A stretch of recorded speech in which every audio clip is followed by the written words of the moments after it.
one of the gifts that you provide anyone that you work for, the investors that believe so much in you, and now this company that you're building, so this audience that will really, really be affected by this wisdom, is category development.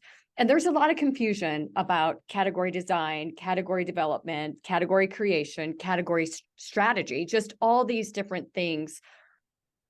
Where does it all fit together? And is there like an overarching look at, categorically how you should, take or stair step this whole process?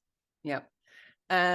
I'm sure there are lots and lots of frameworks. There's books you can read. There's lots of ways to approach this. And there's honestly not a right or wrong. This is a combination of art and science. And every situation is completely unique and different. So just because something worked for another company does not mean it will work this time. Even myself, I mean, I've created new categories that created or modified at most of the companies I've been at in my career. And then I was a consultant for 8 years helping other people do that. And no two situations are identical. So the place to start is really kind of internal first. Like the idea of creating or modifying or shaping a category is you want to shape it in your likeness and after your image. Ultimately, you want the buyer to use your criteria, buying criteria that advantage you. And if they think this way about the buying criteria, this is what's most important in my decision to purchase or to do, like if it's a nonprofit or, whatever. But these are the most important criteria to consider when I make this decision. You want them to pick criteria that you are advantaged in, right? That you have the best answer for. And so you're trying to shape both hearts and minds, beliefs, behaviors. You have to win hearts before you win minds. Especially even in enterprise, people think decisions are made logically. There's a list of criteria, how do you do on this list of criteria? People think it's very objective and logical. And on the surface it is. But 98% of all decisions are emotional, even in business. Oh, I do absolutely. business with who I like. Right. I like your company's story. I like your company's sales representative. The way it makes me feel. The way it makes Right. me feel. Exactly. So you really have to, you have to reach into people's hearts. And you also have to connect logically. There has to be both. If they want it in their heart, but they can't make a logical argument, it's going to be way harder. But if there's a logical argument and their heart's not in it, you still don't get the sale. But, ultimately, as the designer, say, of the go-to-market strategy, you're thinking about who do I want my competitors to be? Because ultimately, category creation is just positioning. Right. Who do I want to be positioned against? Because I'm advantaged, and because maybe there's already budget there, and or maybe because people are already in a habit to do something. Like all of these considerations, you have to think about how do you get yourself and your option into the consideration set in front of and in the consideration set of the buyer, such that they will choose you. Yeah. And you can pick an existing category and just differentiate.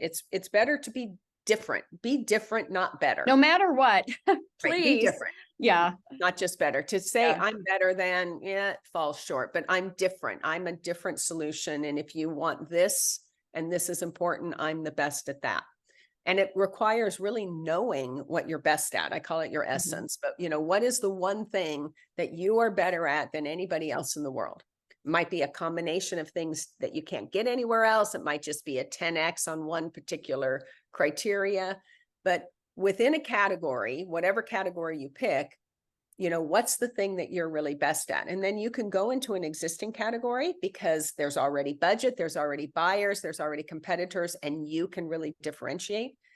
You can modify, you can say, hey, this is a category phones, but my phone is a smartphone. I'm going to modify the category. Right.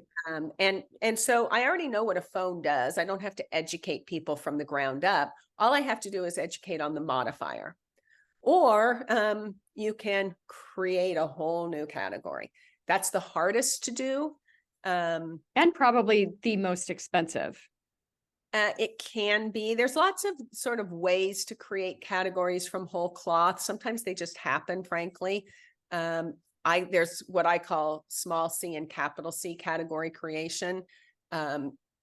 Capital C is you're looking for somebody else to buy in and create it for you, or at least with you. Small c is you don't care what anybody else does or think. You're Right. creating your category because it's the best way to describe what you are and what you do. And if other people come along, great. Now, would you consider Uber a big C or a small C? Oh, that's a great question. So I would say Uber started out as a small C.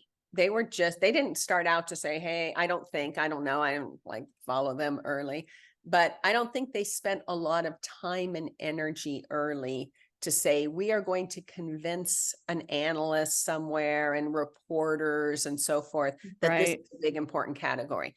I think they started out small C, and mostly I start out small C's too.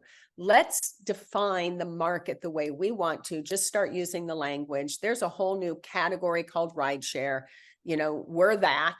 This is why you need it, what you do. And if other people start coming along for the ride, that's awesome. We're not going to convince them. We don't care if they do, but we need it to describe ourselves. And then if analysts and reporters and so forth pick it up, all the better. And then it goes from small C to now there is an official category. Right. So you're a big C when somebody's doing a market report on you and there's competition in the space and you can buy, a Gartner or Forrester report on it or whatever.